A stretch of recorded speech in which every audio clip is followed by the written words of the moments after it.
All right. Hello, home service pros. Welcome to the Battle Plan Marketing Podcast, episode number 132. Today, we got a special guest on the show, Brad Waldrop. He's the general manager and co-owner of Ward Plumbing, Heating, and Air. They serve the Western North Carolina area since 1977. Wee bit of experience, you might say. 4.9 star rating on Google, some 1,400 plus reviews. Obviously walking the walk, talking the talk, and doing things right out there. So without further ado, welcome to the podcast, Brad. Thank you for having me. Yeah, thanks for coming on. So tell us a little bit about what you guys do, where you do it, who you do it for. Yeah, we're a plumbing and HVAC contractor. And as you mentioned, we service the greater part of Western North Carolina, which is primarily a rural area. We do, service, sales, installation, do not do any new construction, although we did for many years. We stopped in 2019 and focused more on home services. So most of our customers are homeowners. We do service local businesses as well, primarily homeowners though. Gotcha. Good. And so 1977, you guys have been around a long time. I read on your website, your bio there. So you look like you're a serial entrepreneur, brought a few businesses to fruition, maybe sold them, I don't know, and then bumped into these guys. So tell me a little about your history and the history of Ward Plumbing and how the two merged together. Yeah, it's an interesting story. I'm not a tradesperson. Neither are my partners. There's three of us, myself, Jason Wingate, and Nikki Wingate, Jason's wife. We're all from this area, but we did not come up in these trades. And in 2014, Jason and I, having worked together at that time on several real estate deals. At the time, I was in Atlanta, and he was in South Florida, where he'd been for 20 years. And I had been in Atlanta 15 myself. And we got wind that the Ward family was wanting to sell the business and some real estate, basically retire and sell, the whole kit and caboodle. And Jason asked me to help him analyze the deal because we'd worked together on multiple things before that time and known each other since kindergarten. We were actually born 4 days apart at the same hospital, which I can see from my house. So that's awesome. We've both been a lot of places, but come back to Silva eventually. At that time in 2014, I helped him analyze the deal, and we were both really focused primarily on the real estate because that's what we had experience in. And then I was hoping to move back to the mountains, having been in Atlanta for 15 years and missing my hometown and my family, but an occupation was the challenge. And so, in analyzing the opportunity, Jason just kind of said to me, "Hey, do you want to move to Silva and run a plumbing and HVAC business?" And both of us knowing I didn't have extensive experience in the trades. And so I decided to do that as an opportunity to move back and get involved with an established business that had been, been around since 1977, a very good business, a very well-known business. But we literally walked in one day in September of 2014 to what was then around a 14-person company, doing quite a bit of new construction, and just told that those employees that we were the new owners. And of course, their first question was, "Well, what do you know about plumbing, heating, and air?" And our answer was not very much, but we both have some business experience, quite a bit at that time even. And Jason, went back to South Florida because at the time he and Nikki had a thriving commercial landscape and sports field management business. At the time they had, I forget exactly, but 80 to 100 employees. So he went back to do that. And I moved here to the mountains to run Ward Plumbing, Heating, and Air with, as I mentioned, virtually no trades experience, but quite a bit of business and management experience for, at that time. And, just came in and immediately saw some very good things. As I mentioned, a good reputation, but lots of opportunity for improvement, particularly in the forms of modernization. Mm. To give some examples of that, it was 2014, and the company did not have a website. Um, Wow. didn't really have a brand.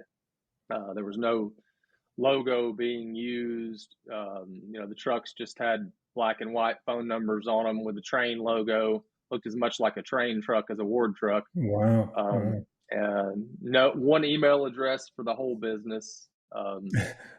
Did not accept credit cards.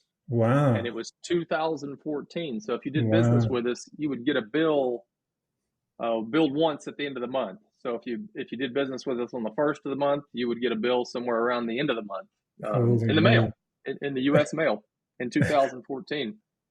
Um, so we had a lot of modernization to do, and while we've built on that, the foundation of the reputation, the business doesn't really look anything like it did in 2014 from a operational or marketing standpoint. That's crazy. Well, you saw massive opportunity due to the lack of that, modern tools, modern, appearance and being seen out there. By the way, I love your truck wraps. Oh, So thank you. yeah, I've seen them on the website. So for those out there, it's Ward PH Plumbing and Heating, wardph.com. That's a really good version of how to wrap your truck instead of I have learned through the time and talking with a lot of operators. Best not to put all your services up there on the truck wrap and just put your logo and your phone number, your website. You're good to go. So they look great. So good job there, as does the Yeah, website. And you thank got a you. new That's website coming out. You say next week or soon. by the time this airs, we should have a new website launched. Awesome, Got to give a awesome, shout out to Kick Charge Creative. That's who did our design, and they've done at least dozens, if not hundreds, in the trades across the nice. country. But really happy with what they did for us. Is that your web design company? No, design the new website was done by Rival Digital. Rival Also, Digital. also from what I gather, a largely trade based business as well. I know for sure they've done website and hosting and SEO for quite a few contracting businesses. Specializing in the trades. Yeah, great. And I'm sorry, the truck wrap company, is it a local or is it, like a regional or national company or? The actual wraps are done by a company out of New York, which is CL Visual. But they have installers all around the country. So they're a Wow. 3M certified installer, and so we're able to get the design done by Kick Charge, and then the wraps themselves printed and installed by CL Visual. We've had very good Awesome. experiences with both of them. Yeah, yeah. Well, they did a great job. So it looks great and, uncluttered, gets the message across, easy to contact you. You're branding yourselves. Good job out there. Thank you. Yeah, we've got over 20 of them out, over 20 vehicles on the road, and I believe 15 or so of them are wrapped like that. We do have a few that just have vinyl because they might be pickup trucks or whatever, and they're a little bit more difficult to wrap. Yeah. But it was interesting because when we were doing our rebrand, which was back in late 2019, we pretty much launched it January of 2020. Dan Antonelli at Kick Charge had told me that one of the phenomenons that would occur would be people in your community telling you that they see your vans all the time. And he said, it won't really matter how many vans you have, you will hear that. And Right. he was exactly right. I don't we have not had a week go by since then that someone hasn't said to me personally, which tells me it's happening a lot more than that. Maybe it could just be someone in the community in passing that will remark, "Golly, y'all must be doing really well. I see your vans everywhere." And Nice. it's because they stand out and they're memorable, and that means we've been effective. It's not necessarily that phenomenon. It's not necessarily measurable, but when you hear it enough, you know it's happening. Oh, yeah. Yeah. Job well done. That name sounds familiar. Dan Antonelli. Does he work with Tommy Mello and Garage He does. A1 Garage? Oh, yeah. Yeah. Okay. I didn't know. So, again, what's the name of his company again? Charge Kick Creative. Charge. Yeah, that guy's a master. So for listeners out there who are just maybe going down that road, Dan Antonelli Kick Charge. I don't know where he's located at, but yeah, he's a serious player with some very big home service companies. Great branding expert out there. I haven't met him himself or talked to him, but I hear him mentioned frequently by some big operators. So kudos for you. How'd you find him? You're out there talking to the other operators and stuff? Yes, I'm a member in several, online and different groups that are all trade, owners and managers of trades businesses, and um, just decided, we actually had a decent logo and brand, even between 2014 and 2019 when we rebranded. We'd had some, a logo design, and it was nice, but it was not as impactful as what Dan and the team and has done for us since then. And it's not a pitch for Dan necessarily, but it's worked very well for us. And one of the things I remember the most was when I first met Dan, him sharing their tagline, which is branded, not blanded. Um, Nice. and on one of the first, well, I think it was the first call I had with him, we were talking about colors, because that's a common first topic when you're talking about a rebrand. And what's the color palette you're going to use? And Dan said, I only have one rule. It's your brand. We'll do whatever you want. We'll work with you to make you happy and get what you want, but we will not do red, white, and blue. And I said, well, Dan, are you not patriotic? Lighthearted question. And he said, Right, well, right. I definitely am patriotic. It's just that if you want red, white, and blue, there's a million people that'll do that for you, and there's a million trucks that already have it. Yep. And our job is to make you stand out. So we're not going to put you in a sea of red, white, and blue. We're gonna do something that makes you stand out. And they did. Our color palette's interesting. I've never seen it anywhere else. I think it's attractive, but it's unique. It is definitely unique and eye catching. And yeah, I get that all the time. Whenever we bring on a new client, everything I want it in red, white, and blue. I'm like, yeah, that's awesome. And patriotism is awesome. But again, yeah, you're just going to, disappear into a sea of other red, white, and blue, and it's not going to stand out. So yeah, good for you. Yeah, I didn't mean to take it all the way to promoting Dan, but I've run into him a lot through other operators, and people need that branding out there. It's super important. So good for you.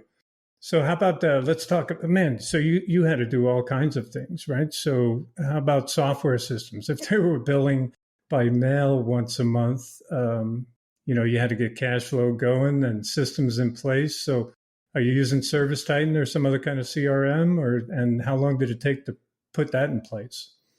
We do use Service Titan. There was a couple evolutions before that. The company was run on QuickBooks Desktop in 2014, which was cumbersome, and we did that for a couple years.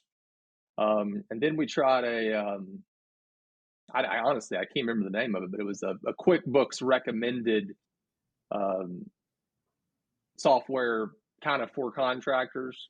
And then I guess like most people, I started hearing about Service Titan, and I was fortunate even at the time to have used quite a few softwares over the years in different businesses, mind you, not trades businesses, but Right, so I'm not intimidated by them. Generally right. speaking, implementing a new software in a business is something I've done a number of times. So when from the first time I demoed Service Titan, I was able to connect a lot of the dots, even with my limited experience then.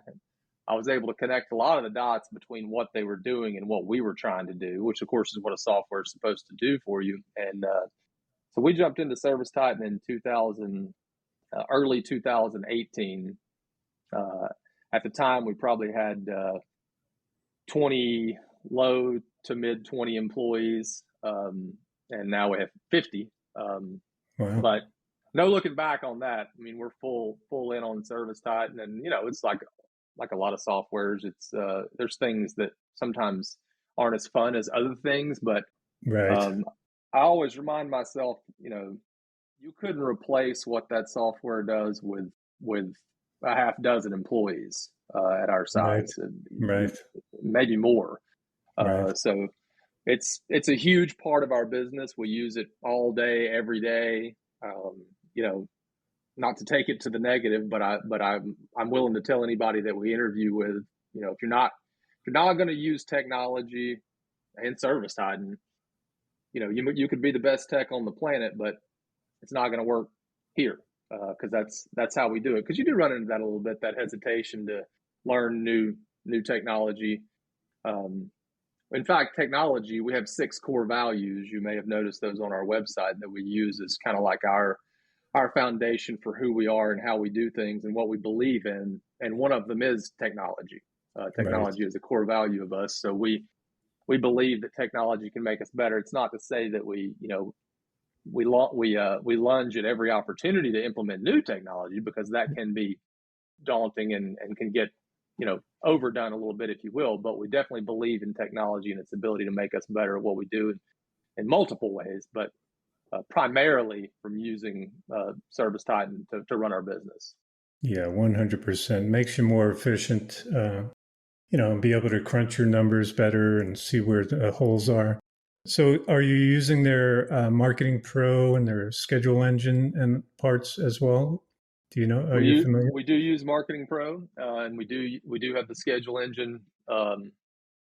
We do use schedule engine through Service Titan as well. That's on our website. If you go to our website, and both the existing one and the one that will launch next week, and choose schedule service, you're using a schedule engine widget there, which of course which is nice. It flows right into Service Titan. Right, right into lets them book online, right? So you're getting. Are you aware of what percentage of people are booking right through the schedule engine? And so your CSR team is relieved of some of that duty? Yeah, I think it's running around 10% now, which is not huge, but it's definitely convenient for the people that prefer to go that route. And Right. I think the general consensus is that probably that frequency will increase. It definitely has been increasing, so we anticipate it to probably continue to increase. Yeah, no, that's pretty good already. I mean, even some of the guys who've been doing it a long time and super excellent at it, and been in the trades for decades, they're pushing in the 20s and maybe hit 30. So, and that's exceptional. So hitting 10% double digits is awesome. Plus, you're capturing people at night, right, in the evenings on Yep. their hours where they might have gone to somebody else, but the ease and the ability to book right there and then is super convenient for the customer. I see you have Yeah, the chat it's a widget. balance. I'm sorry. It's a No, balance, like a no, lot of that's right. things, between making sure you're available by phone as much as you can be for people Right, who definitely prefer that, but also giving people other options. right. And you got the chat widget on your site. Excuse me. So that's capturing a lot more traffic than most operators thought, right? So is that Yeah, working out well for you? that's in Service Titan too. Those land in Service Titan chat, which is a chat console that our CSRs use all day, every day. So it's convenient that it comes into the same place that they're already working. And we do get a lot of chats, Yeah, not just through the website, but in general. I guess that's no different than our lifestyles these days. right. I find myself texting quite a bit, where I might Right. maybe would have used to have made a phone call as well. So it's just another example of being available in the ways that some significant portion of your customers want you to be available, and it works Exactly. well. Uh, because sometimes you need a minute or two before you can get back to somebody, and you do not have that option on the telephone, unless you're going to tell someone just to hold. Whereas Right. with chat, you can keep a conversation going. It might take a little longer as far as overall duration, Hmm. but most people don't feel like they're holding when they wait a minute or two to get a chat back, and they Good do feel point. like they're holding when they're on a phone and hold music's playing in their ear. So Yeah, very good it's a little point. different. Yeah, yeah, we're definitely as a society moving more towards the texting on that side. Any other software or tools that have helped you guys grow significantly?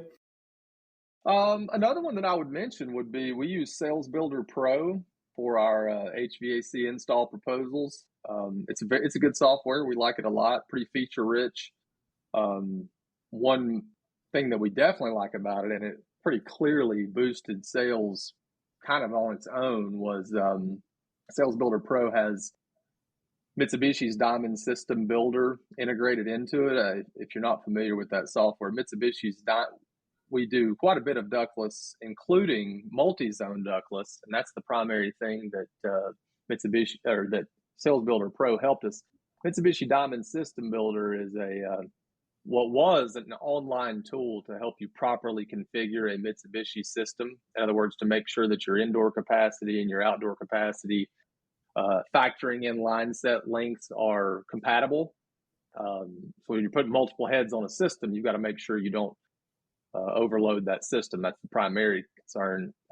And Sales Builder Pro built in Mitsubishi's Diamond System Builder to their software that does that. So we went from trying to sell multi-zone Mitsubishi equipment, which we were trained well enough to install, but the design portion of it was very cumbersome because you would essentially you couldn't really do it on site. You would have to go into Mitsubishi Diamond System Builder, make sure the system that you had in your head or you could design in your head was compatible per Mitsubishi, and then do a separate takeoff essentially. So you've got your design done. Now you've got to go, and literally at the time we were doing it into Excel and pulling up prices and individually. We had built a decent spreadsheet to do it, but it was still, an hour long or more overall process. And Sales Builder Pro allows you to basically pick your outdoor unit, enter your line set lengths and rise, the things that affect your capacity, choose your indoor units. And if you try to choose an indoor unit that would overload the system, for example, it just won't let you. Nice. And at the same time, your pricing is built into the software. So as you're designing it from a compatibility standpoint, you're also pricing it. So that really increased our Mitsubishi multi-zone sales pretty much overnight. As soon as we learned how to use it, that was a game changer, because it went from this process that you'd be somewhat reluctant to do because of how long it took. I mean, you had to carve out 2 hours to make it happen to, typically minutes. Nice. And also being able to propose on site. So we can go to a homeowner that wants, 6, 8 heads, ductless heads in the same home or building, and be talking proposals while we're there, where that used to be, we're going to have to leave, go figure this out, get back with you thing. Right. And especially for us, we're in a large geographical service area because population's a little sparse here in Western North Carolina compared to some other places. So we cover a really big area. If you're driving, an hour plus to get to someone's home, and then you've got to leave and put together a proposal, more than likely you're going to be reviewing that with them on the phone or by web or something else. Whereas now, or ever since we started using Sales Builder Pro, we're able to do that with them on site. Yeah, that's a big game changer, right? Plus the techs are more motivated now to, sell those systems, right? Whereas before, it's, they're looking at going back to the office, an hour's worth of work. Close rate would significantly decrease throughout all that extra work. So yeah, hats off to you. Very much so. And you have as long as you've input your information correctly, again, line set lengths and rise and things like that, you have a compatible system as well per Mitsubishi, which is a nice feeling. That's nice. Does it give him a good, better, best choice, or it's designing a specific system for that building? Well, Sales Builder Pro itself is configured for 3 options. Nice. With Mitsubishi specifically, that kind of depends on what you're offering. We do see scenarios for sure where someone's not sure if they want to put 2 indoor units or 3 or maybe 4, not necessarily trying to condition the whole house, or maybe sometimes they are. So we definitely get into options there. And of course, there are some features related to the equipment itself that it can allow you to provide, good, better, best type options as well. Very nice. How much of the business is HVAC versus plumbing, would you say? I was checking that just a few days ago, and I believe we were right about 58% this year, 58% HVAC and 42% plumbing, just from a dollar standpoint. Gotcha. How about on the plumbing side? Are there anything that you guys specialize? You know how some guys are doing, drain inspections and then throwing a camera down there looking for sewer pipe, work? Or do you guys get into the leak detection side and then water damage mitigation? You going after any of that kind of work? We do plumbing and drain cleaning. To answer your question about drain cleaning, and leak detection, some not restoration services like you mentioned. When there's been water damage, we refer that somewhere else.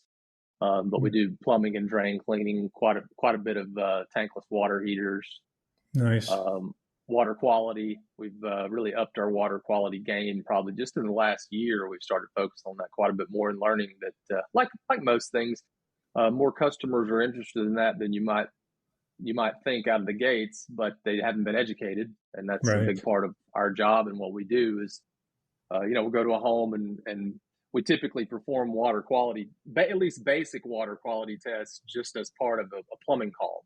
Nice. And in doing that, we uncover, as you would suspect, quite a few issues that people are interested to learn about and look for solutions to them that they didn't know they had the day before. I like that. So traditional practice is to do a water quality test on, even if it's whatever, a leak, a toilet install, a water heater install. You're still gonna. I love that. Yeah, and you probably I have a wouldn't lot say we're of. batting 1,000 on that, but we definitely do it a majority of the time. Kind of depends on the nature of the first call. Right. Customers don't always take well to you spinning off on the tangents, other subjects when you haven't Right. addressed this. For example, plumbing emergency. We're not going to stand there when someone's got live sewage or an active water leak and start talking to them about water quality Right. because Right. Yeah. Let me talk to you about this other uh, product we have. Yeah. hey, it's water that's spraying you in the side of the head. Did you know it's not clean? Can we just stop it from spraying me in the side of the head first? Yeah, one thing at a time. uh, Definitely, definitely. yeah, Maybe on the second call and thereafter or something like that. How exactly. so? You have a lot of well water, I'm going to guess, and a rural area. Yes, a lot of well water, or no? For sure. Yeah, yeah. Way more of our customers are on well water than municipal water, as And well is as not. well as septic tanks versus. Oh, yeah. Okay, that makes sense too. So is not everybody who has well water have some kind of whole house water filtration system, or not really? Not everybody. And it just varies from person to person. As I mentioned earlier, some people, have never had any education on it and don't even know that they have water quality issues. And then Right. there's some people who just care less, if you will, about their Y- water quality. Yeah. So it's a Yeah. mixed bag. But we definitely find that more people care about it than we even once believed, just because we're more educated ourselves and willing to speak with them about it. And a lot of people, as I mentioned, didn't even know they had a water quality issue an hour ago. Are Right. happy to at least learn what's going on with their home and their water. So that's kind of how we go about it: is starting with education and gauging interest from there. Yeah, seems like every other week there's an article in the news about some municipal water, and that's municipal water. Well water, in my understanding, we don't have a lot of it out here, but my understanding, you got a lot more problems. You got a lot of iron, you got a lot of arsenic, you got if you're near agriculture, you got a lot of pesticides and other fertilizers runoff and things like that in the water. You guys finding that to be the case out there, or? 100%. Yeah, basically, I mean, if if you tested drinking water at 100 homes, our what we found, and studies actually showed this as well, is that 99 of them would have water that you could make a very solid argument that it needed some sort of treatment to be safe to drink for a long period of time, and that Yeah, includes municipal water. right. It's treated to an extent that we call it potable, but if you were a scientist and you looked at it and you understood the effects that different things in water can have on us, you would say, I would treat this water before I would drink it. And with wells, you also have just the issue of sediment.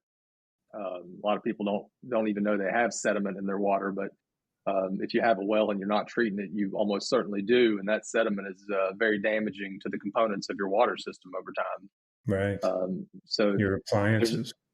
there's an upfront expense to addressing that, but over the long haul, it's an investment that pays for itself because you're not replacing appliances and fixtures and things nearly as often from the wear that sediment has on.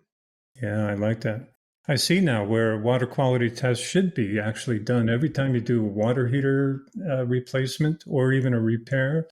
I'm sure that sediment is a big cause of a lot of those problems. It Or if, is. there's a foundation leak or a leak in the walls or whatever somewhere in the plumbing, same thing, right? You get all those little buildup of those hard water minerals in the line and causing pinholes and things like that. So that's a great idea. Adding a water quality test at no cost to a lot of those things where hard water would have played a role in the need for repair or replacement. Pretty smart. How about like, what's your favorite? Did you have a top three services? Like, man, I wish all my customers needed these two or three things. With the, Well, I wouldn't say we're too unique in those respects. I think virtually any smart HVAC contractor will tell you that they like customers who are somewhere in the life cycle needing to replace their system.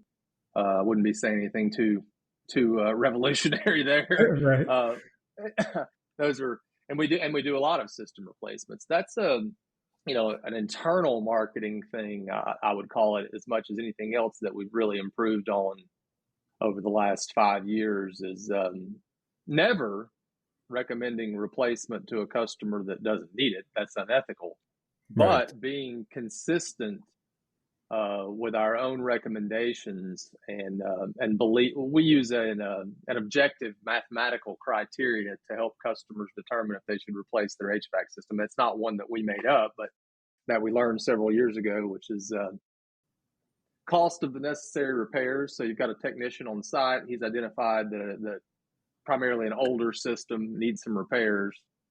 And we say if the cost of the necessary repairs in dollars times the age of the equipment in years exceeds $5,000, we should start thinking about replacement versus repairing. The concept being, you don't want to throw a lot of money at an old piece of equipment because, you might have a new capacitor or a new blower motor, but you still have a 18-year-old system, and odds are, it's not even odds are, it's inevitable something else is going to go wrong with it. So at some point you want to stop throwing your money at something that's old and go ahead and replace it.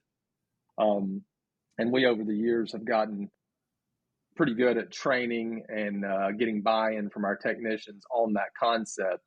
And that results in, increased conversions for us on replacements. It's not that we won't repair older systems. We do on a very regular basis, but we do want to educate the customer on the risk associated with investing money into older systems, because there is a very real risk to that. We see a lot of customers disappointed when they spend $600 repairing a 20-year-old system, and 2 months later it's broken again. And they used to come to us with the well, you just fixed it, how is it broken again? right, right. But we've put processes in place related to our own documentation and communication with the customer that Nice. make it very clear when we've made that assessment that that's what our position is. Yes, Right. we will repair your system, but you should be thinking about the fact that this is 18 years old or whatever the case may be. And that math we've found over the years using that formula really allows people to take that. The hardest decision for a homeowner in HVAC is, should I replace this system or repair it? We get that question multiple times a day. And Right. we've been able to take that out of the realm of opinion-based subjectivity Nice. into the realm of more objectivity. So it's not so much our tech who might be in the mood to not to crawl in a crawl space and not fix something, or whatever a customer's concern might be about that. It's more so, this is math, I and we like it. find that a lot of people are more comfortable with that as opposed to not feeling like it's someone's opinion. Yeah, I like that. Systematize wherever possible, right? Yeah, and documented. So And document. Yeah. Just Yeah. to So they don't expand come on back. that, if we came to your house, if you lived in our service area and you had a 14-year-old heat pump system, and we identified that it needed, $700 in repairs to get it back up and running and healthy. Well, the math on that would be 14 years times $700, which is 9,800, which is quite a bit more than 5,000. Our technicians would present you with repair options, but those Mm-hmm. repair options would include the statement that we recommend you considering a replacement. If you decided to go with a repair instead of the replacement, we ask you to sign a form that I named the kind of a fancy name, I guess, authorization to repair legacy equipment form. Nice. And so we outlined the details of the repair on there, but in a nutshell, at the bottom, it's saying you've been informed of our opinion that you should consider replacing this system, our professional opinion, our objective opinion. And if you choose the repairs, we're only warranting the parts that were part that we're Right. replacing, and that you're aware that we've warned you essentially that you could be disappointed here in a couple months when this 14-year-old system breaks down again, if it does, Right. I which like that often a lot. happens. I like that a lot. And that removes the complaining in a few months or next year or whatever, like, whoa, it's broken again. And now I've got either more repairs or replace again. Why didn't you tell me that last time, kind of thing? Yeah, I've trained for years to our techs that and our even our service manager and client care folks, the most dreaded phrase in our trades is you just fixed it and it's broke again. Right. You don't want that call because you Right. automatically know you have a disappointed customer.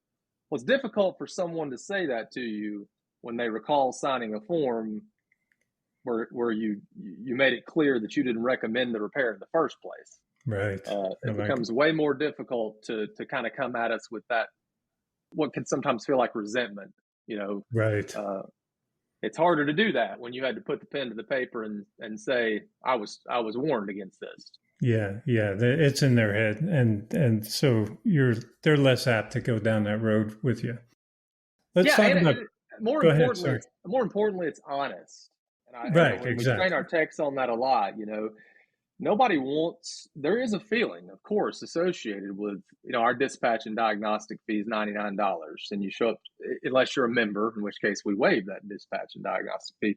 But you show up to someone's house and they kind of thinking that all their problems are going to go away for $99, and then the next thing you're telling them is that they really need to spend 12,000. Right. That's not always a comfortable conversation. Right. Uh, but if you can move it over into the objective, like we've done, it almost allows your technicians to, in some ways, slightly externalize that information. Right. This is a formula that we use. This is not something that I came up with, Right. and it makes the customers feel quite a bit better about it. We get feedback on it quite a bit. I was really thankful that your technician gave me this, what might be considered bad news, because he explained it in a way that helped me understand why he's given me this bad news. Because a lot of homeowners don't know that when an HVAC system should be replaced. It's a total Right. mystery to them, and Definitely. they tend to just base it on their perception of whether or not it's running and how much money they have to spend. And Right. neither of those is necessarily the best criteria. Right. Absolutely. Do you put the math formula right on the form as well? Yeah, so if it's, as I mentioned, if it needs $700 in repair and it's 15 years old, then we're showing them that's over $10,000. The Right. result of the formula, and it's not a rule, but our guidelines around 5,000, where Right. you're double that. We're not telling you we won't repair it, but you certainly should be thinking about replacing this system versus throwing more money at I like it. I like it a lot.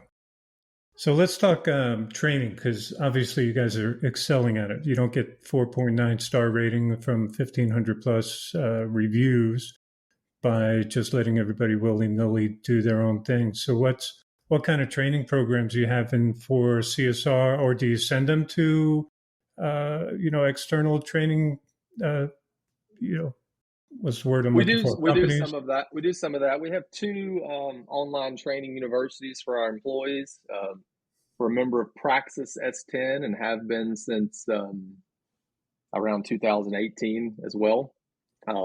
Praxis S10 is a business coaching organization based down in Okay. Florida. They also in the university is everything from HVAC installation 101, AC diagnostics 101, 102, to classes that teach your CSRs, how to properly handle calls, to classes that teach me as a general manager how to run a business and analyze financials. Nice.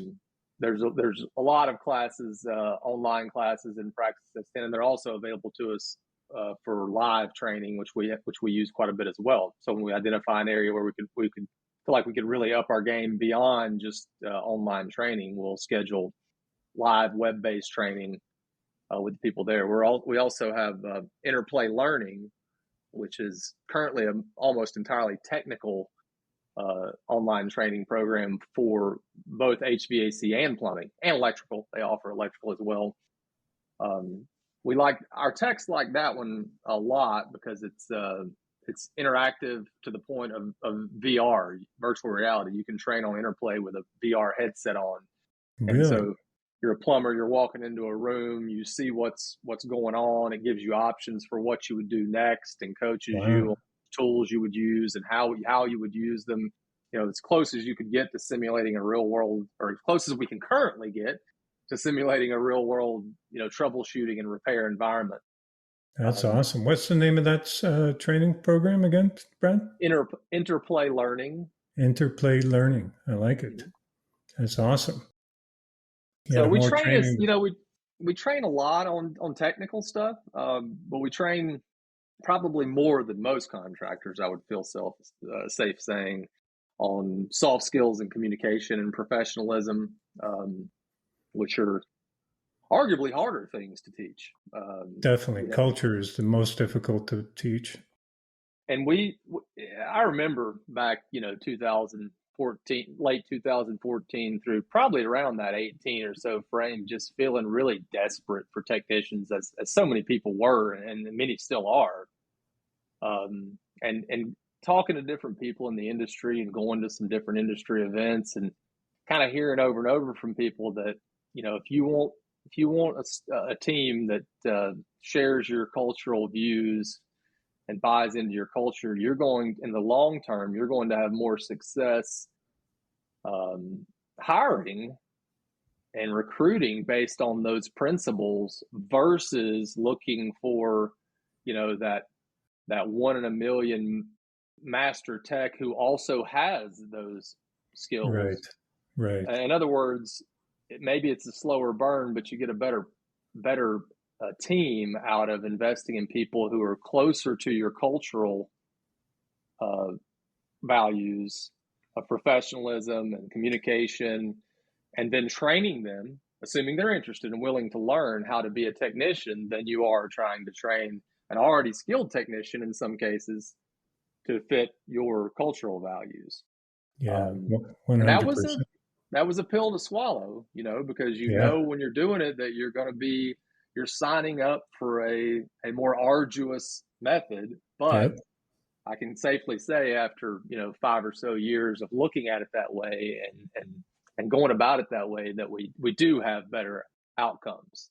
Yeah, it Yeah. takes a couple of years to turn somebody into a relatively skilled tech, sometimes shorter if they're really motivated. But if I've known from the day that we interviewed them that I felt like they were going to be a good fit culturally, it's a better outcome. Yeah. Yeah. 100%. It's a lot harder to find those superstars out there. And, well, maybe in the long run. So in the long run, it's definitely better to build your own culture and, look for great people who fit your culture, fit, how you want to take care of your customers. And then As an you, example of that, we run almost exclusively two-man plumbing trucks, vans, oh, and that's not the norm. no, But we view that, and it's worked because 5 years ago we had one or two plumbing techs. We were always teetering on the edge of having plumbing being the first word in our name, and maybe not even having a plumber. And now we have 10 plumbing crews, Nice. which includes, I think, today, 9 apprentices. And so these apprentices are learning all day, every day from experienced plumbers that already fit our mold, and not mold, but our culture, and that's exponential, right? So over Yeah, time, 20 becomes. It took a long time to get from 2, I bet. but now that we're at the 10 range, we feel very confident in our ability to produce more qualified technicians over time, because we know in that group of 9 apprentices, depending on their tenure and other things, there's a very high likelihood that we will have more experienced plumbers within the next 6 months to a year, because Right, they're right there in front of us. They're training right. the same way the guys that are leading them have trained, and embracing our culture and the use of technology and professional communication and all the things that we're about. They're already in that world, and we're able to gauge ongoing how well they're gonna join the club. I like it. And are they bringing on some of your new employees too? They love the culture and the company so much that they start to bring on their own, the hiring, their friends and so on and so forth. That's been one of the most rewarding things about that approach, is to Yeah, have someone, and this happens regularly now, to have one of our technicians or apprentices let me know, or one of our hiring managers, that they're referring someone that they're very confident will fit our culture, because they've come to understand and appreciate themselves, and they know this right, friend of theirs that's like-minded. And they might say, hey, this guy has no plumbing experience or no HVAC experience, but right, I know him well, and I feel like he'd be a good fit. He could do the same thing I did, which was come here right. with little or no experience, and learn, with the systems that we have in place. I believe this person can be, the same, what I'm doing. Um, Exactly. and that's way better than going out and scouring the internet, trying to take a stranger in, and hope that they're gonna fit. When somebody that already knows how we do things and knows this person feels like they're going to be a good fit, you're very often, you're off to a better start there. Yeah, and they'll stick around longer, right? So if they like the management, they like the pay, they like the culture, they like the quality commitment, they're more apt to stay for years and years, as long as there's, growth potential. Do you guys get into performance pay or even that referral pay? Like, do they get a bonus if they bring on somebody who becomes a, employee after 6 months or something like that? They do. We have referral fees for our team, and all of our technicians are paid on performance. Nice. That was another change we made. We started with HVAC install around 2017, even before the rebrand. And then within the next year, once we saw that was effective, we transitioned all of our technicians into performance pay, which has been one of those rare win-wins in a business. Right. A lot of times it's deciding how much you're willing to give to get what you want, and that's an example of something that has very obviously been beneficial for both parties, because our technicians make significantly better income than they did before we started performance pay, and we see significantly better productivity Right. than we did before that. I remember but when we bought the business from the Ward family, I had the opportunity to work alongside closely with Keith Ward, who was the owner of the business before us. He stayed on for a couple years, and part of his day, and therefore part of mine when I took over, was looking out the window, the building beside us, and seeing the HVAC install crews getting ready for their day, and very frequently, kind of standing there going, "Man, it's 8:30. What are these guys still doing here?" Um, and I know I'm not alone in having that feeling and those thoughts. And now, I wouldn't say it was overnight, but it's pretty close. Now the norm, the much more common phenomenon, is those crews letting us know when operationally we've done something that might slow them down. They're not Nice. frantic. They're not frantic by any means, but the communication flow has reversed from, what do we got to do to get you guys out of this parking lot, to, hey, what are you guys going to do to get me out of this parking lot? Nice.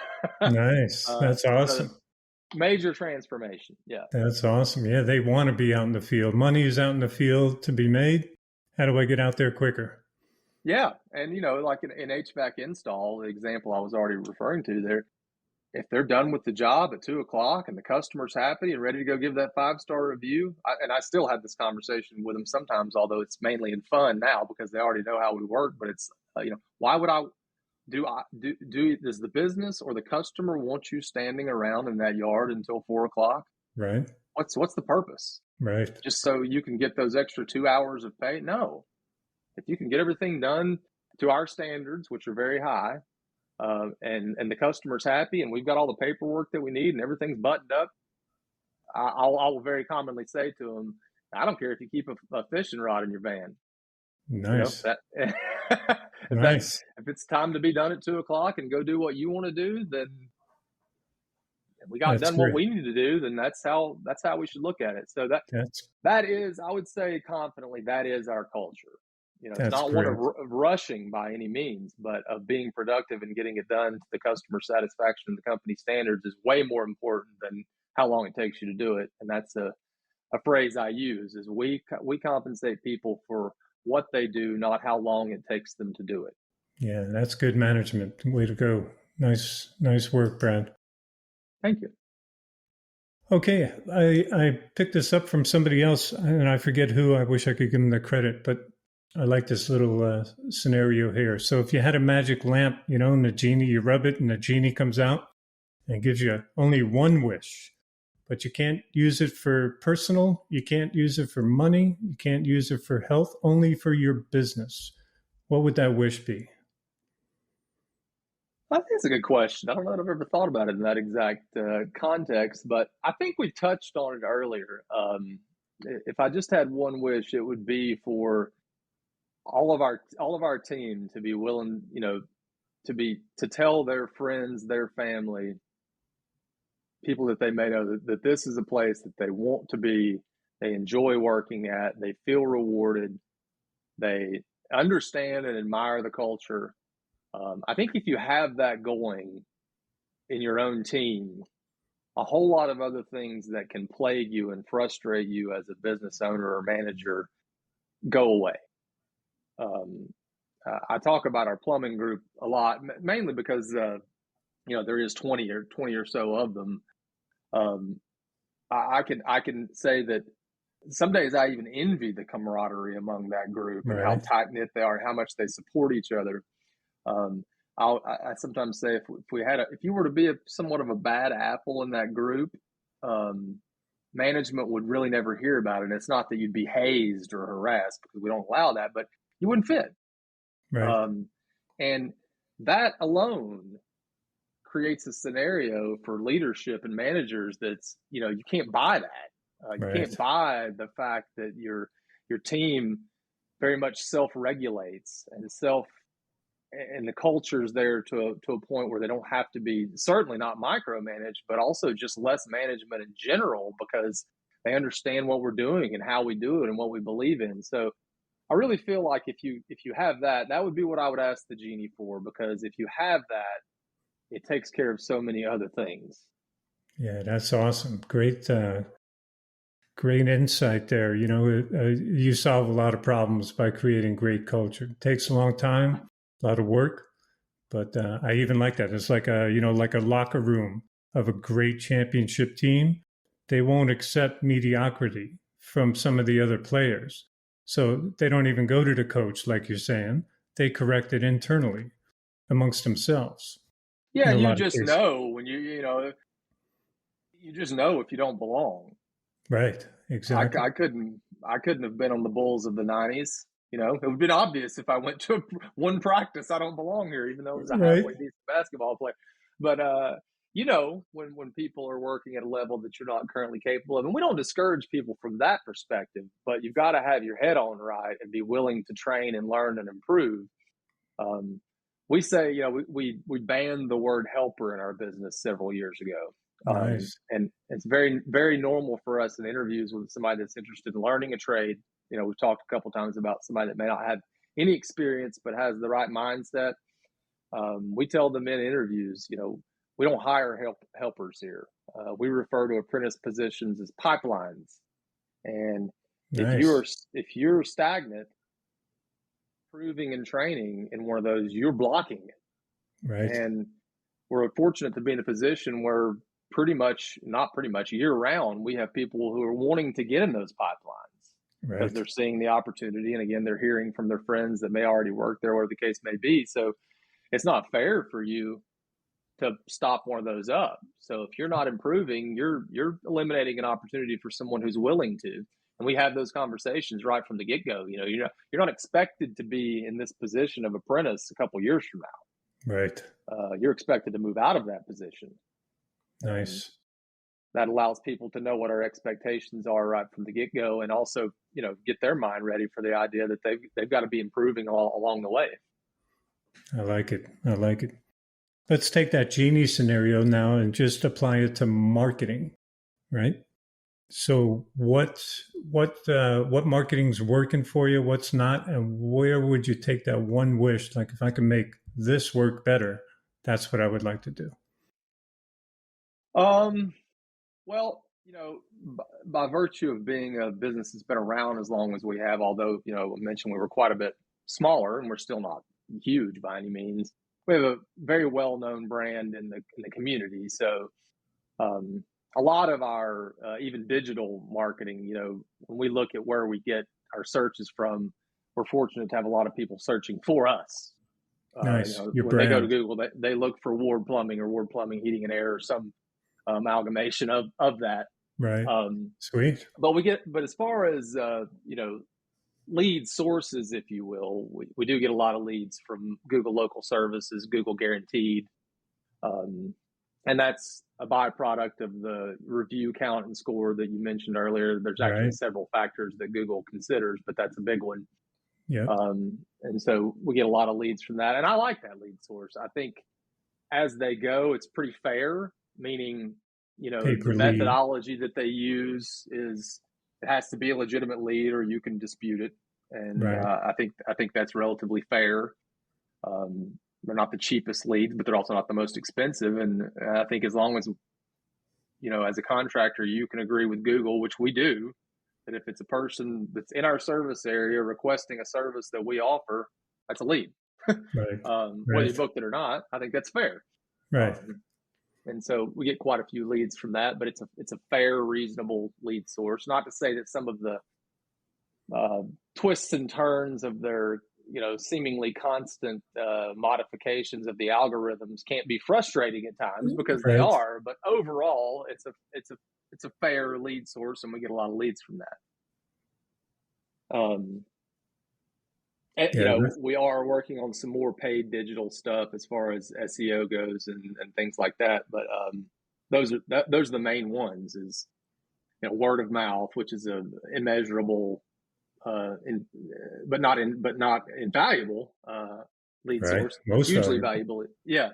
And then Google Local Services and a few other things. We don't do currently a lot of what I would consider promotions. We do some, but it's not a constant thing. We've been fortunate enough to have enough business to grow our business the way that we wanted to for several years, and have more opportunity there. So those are the main ones, though. Sweet. Do you guys do a newsletter or text, newsletter to existing customers on a regular basis at all? Or we have some outreach that we do via Marketing Pro email, and also some existing customer outreach that we do using Chirp, which is a texting platform. Marketing Pro unfortunately doesn't allow you to text. So we use Chirp for the texting portion of that, but we're pretty conservative with that. Quarterly? In an effort to not annoy people. There's a fine line and touches between you're hitting me too much and this is helpful information. So we try to be really deliberate with that and only broadcast things out to large groups when we feel like there's actually something good to be offered there, whether it's seasonal, timely, or just a really cool special that we're running. It's just not a constant barrage of marketing messages to our existing customers. Yeah, I like it.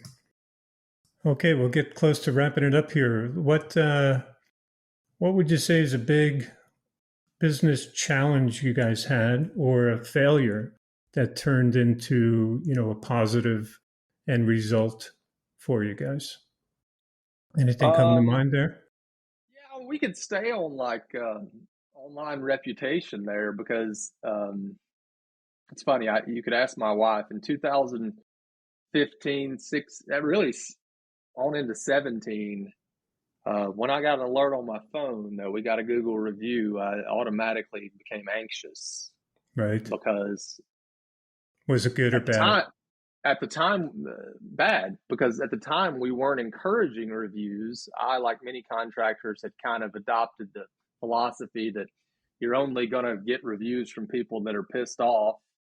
And sure enough, that's what was happening. Right. If you're not And proactive, yes. we 180'd that. In 2017, when we kind of made this switch, we had 20 something reviews and like a 4.2.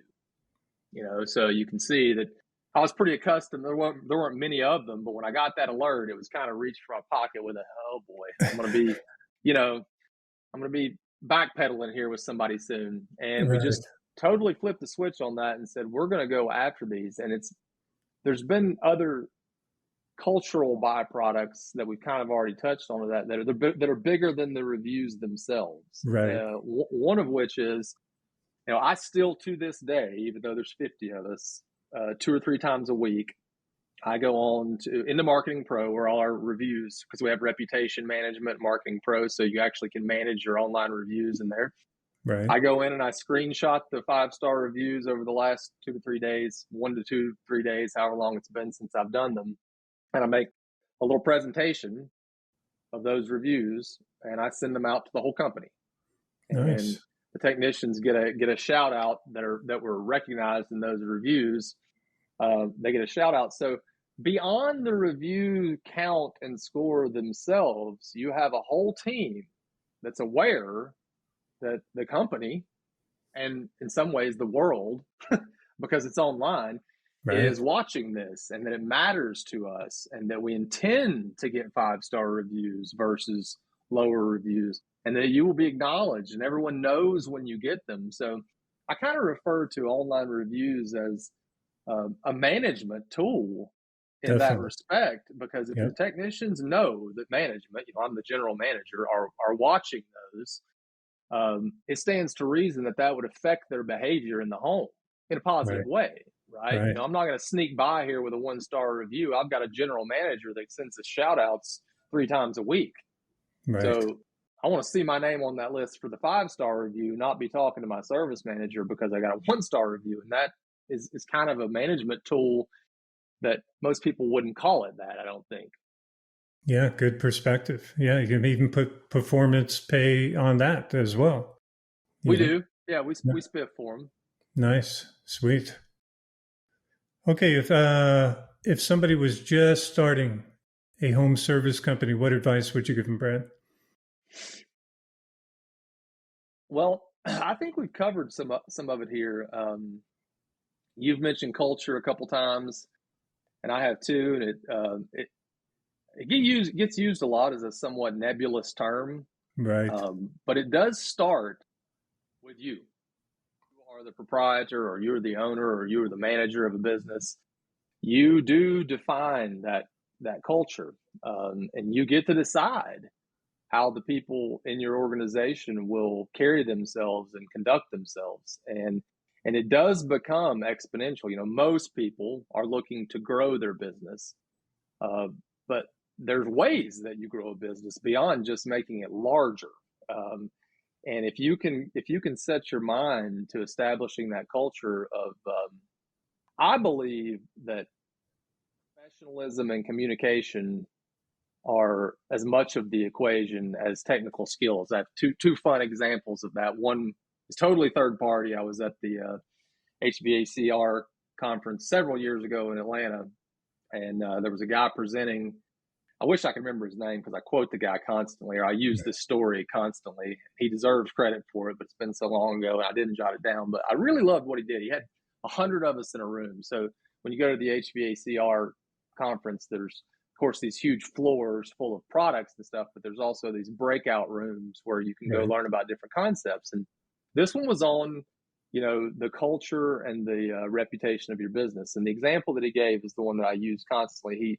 He asked everybody in the room, what would, if someone in the street asked them why they should use your contracting business instead of another one, what is the answer you would give them? And he asked for people to give him an answer, and hands flew up, and he took the answer from 4 or 5 people, and it was what you would expect. It was, we do good quality work. And that was the answer that he got all 4 or 5 times, some version of that.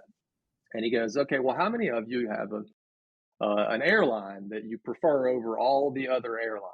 If you can fly it, you're going to fly this airline. And same thing, hands go up, and some people say Delta, and some people say United, and some people say Southwest. And at the time, it's kind of ironic now, his was Southwest. He said he lived on the West Coast. I don't remember where, but he said, I fly Southwest. And I'm going to share with you some of the reasons that I do that. But first, I want to show you this illustration of what I'm getting at here. He said, when you say that people should choose your contracting business because you do quality work, this is you. And he puts up on the screen at the front of the room, the Southwest logo is the airplane at 45 degrees taken off, and it says Southwest Airlines under it. But he had added under Southwest Airlines a tagline, and the tagline was, Southwest Airlines, we land our planes. And he goes, so when you tell people that they should choose your contracting business because you're good, you do quality work, you're telling them you land the plane. Right. No one's going to fly on an airline that they don't think lands the plane. So you don't have a differentiator. That's not to say you shouldn't do quality work. Right. Of course you should do quality work, but that is a baseline. Right. And he went on to elaborate on that and how, the world has changed a good bit to where people really recognize the experience they have with your business more so than the fact that you were great at X skill on the equipment. Because the vast majority of the time, they don't even know what you're talking about. They have no idea. Yeah. And I use that example with our own team. I'll say, as soon as customers start mentioning capacitors in reviews, I'll believe they give a shit about, sorry for that, but exactly. I'll believe they care about capacitors. Exactly. They don't. The words that they use are professional, timely, courteous, explain to me thoroughly what was going on with my system or my equipment or whatever it may be. That's what you hear over and over. So you've got to get technicians to believe and lean into the fact that that's what customers are going to remember you for. You have got to fix it right. You've got to diagnose it right, of course. But if you want them to remember you and go give you 5-star reviews and refer you to their friends and family, they've got to have an experience that makes them feel that way. And that goes beyond just fixing it properly. Great advice. Yeah. We expect you to do the damn job properly. That's why I called you. I didn't call you to screw up my water heater or something. Yeah. But I'm going to measure you by... Landing the plane is not enough for me to say you did a great job. Yeah. And you're right. I love how you pointed out the review is going to say, in fact, now in Google Maps, they even put those, like a summary of the most often mentioned words, and it's like professionalism, courteous, friendly, on time.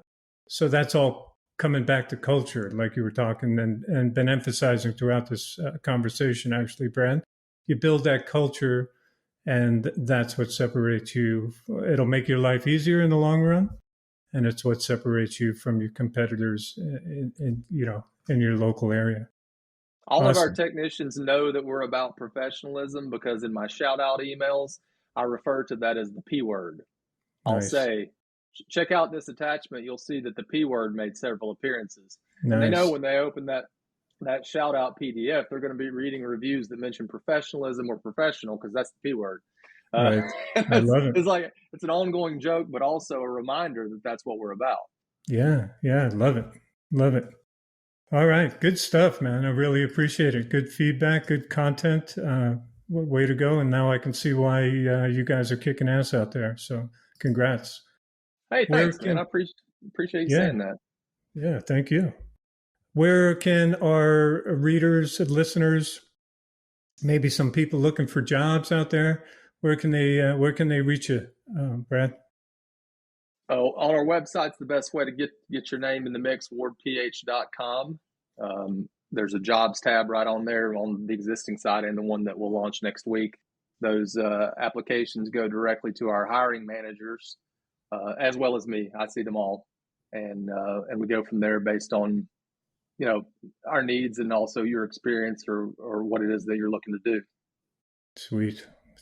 Well, keep on keeping on. Good luck out there, and thanks to our listeners for making it all the way to the end, and hopefully you guys got some golden nuggets from this conversation.